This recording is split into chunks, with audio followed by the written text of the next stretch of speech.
All right, questions for Coach? Start with Josue. Coach, what was the biggest difference you saw in game 4 in contrast to game 3? I mean, the ones that really stood out the most, the ones that you may have hammered most in practice leading into this one. First off, taking care of the ball. And, that was pretty evident in the first half. I think we only had 4 turnovers, 3 in the first quarter. So taking care of the ball is huge, obviously, making them score in the half court as opposed to getting the runouts that we aided them with last game. So our mindset was right coming out. Came out with the right focus, physicality, flipped, and just got to muster that same energy when we come off a win as well as a loss.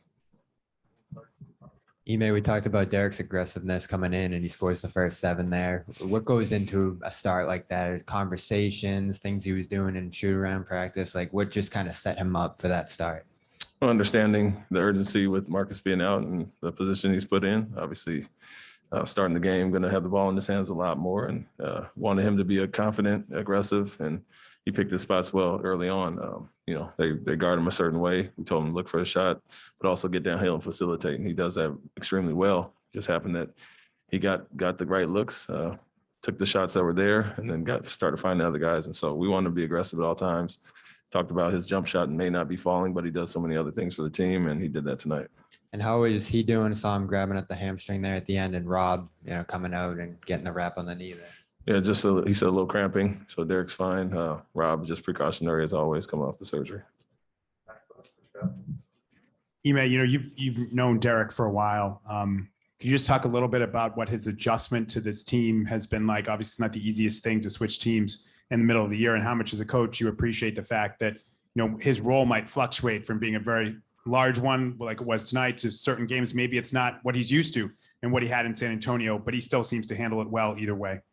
Yeah, he's been great. Part-time starter when guys are out. He checks so many boxes for us. And like I said, it's not only things that show up on the stat sheet with the scoring, but he's the guy that moves the ball extremely well, defends extremely well, multiple positions. So all those things he does for us, we don't lose a lot with certain guys in or out. With him, it was just a matter of understanding who we are here, the difference from San Antonio, where Pop is on him about not fouling. I want us to be a little more aggressive and don't mind taking a foul or two. And so he has to kind of shift his mindset as far as that. And I've tried to get him up to speed with what everybody else is doing. It's going to take some time, but couldn't be more happy with him being here and what he brings to our team. After last game, Al said that Miami played like a wounded animal and you guys didn't have a sense of urgency. First game, he comes out and strips Bam. How was just him bringing that sense of urgency huge for you guys? Yeah, I think it was everybody. The focus was great tonight. We understood we have to be more aggressive and physical on the defensive end. Bam got to go in last game, and guys take that personal. So to hold their guys, nobody scored in double figures with their starters. I think we obviously set the tone right there. But we have a prideful team, one of the best defensive teams in the league, and as well as individuals. And they heard some of the things that were said and took pride in those matchups. And so came out with the right mindset, but have to duplicate that game 5 coming off a win as opposed to only when we lose it.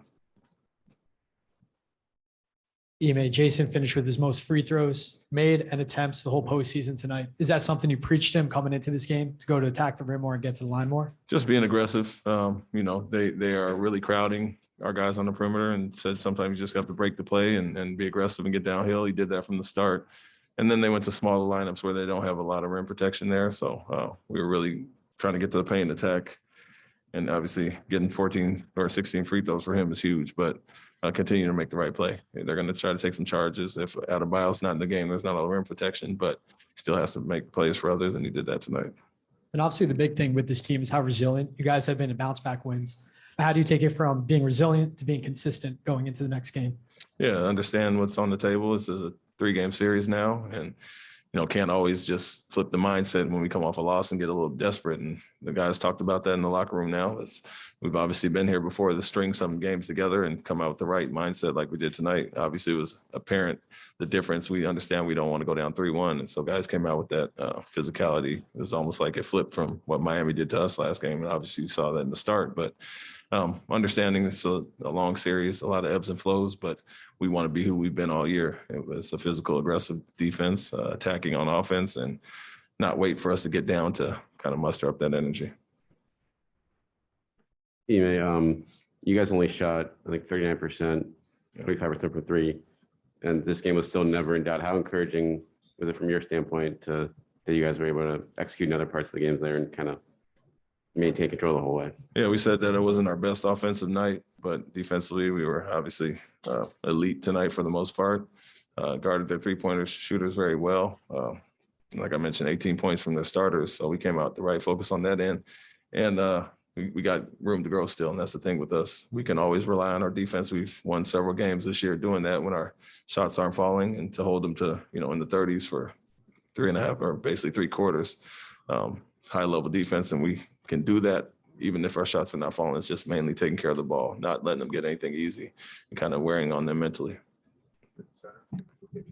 Ime, you mentioned the ebbs and flows of a long series. There's been some wild point differential swings from game to game. To what do you attribute that to? And is it anything more than just the team that lost coming out with more aggression in the next game? Yeah, I mean, I would say the urgency from the team that's coming off that loss. Obviously, we had some really bad quarters, but had been overall consistent before that. So we want to be, it's an inconsistent series from both teams at times. And it's an odd one, honestly, when you look at some of the numbers tonight, the way we didn't shoot or play offense that great and, having a 30-point lead. So did what we did defensively and now have to do it again. It's been a back and forth series, even in the same game at times, 39-18 quarter, 39-14 quarter, when they really hurt us. And so we want to be more consistent overall, move the ball and understand how they're guarding us, but maintain our defensive identity that we had all year. Wrap it up right there. Thank you, Coach. Thank you.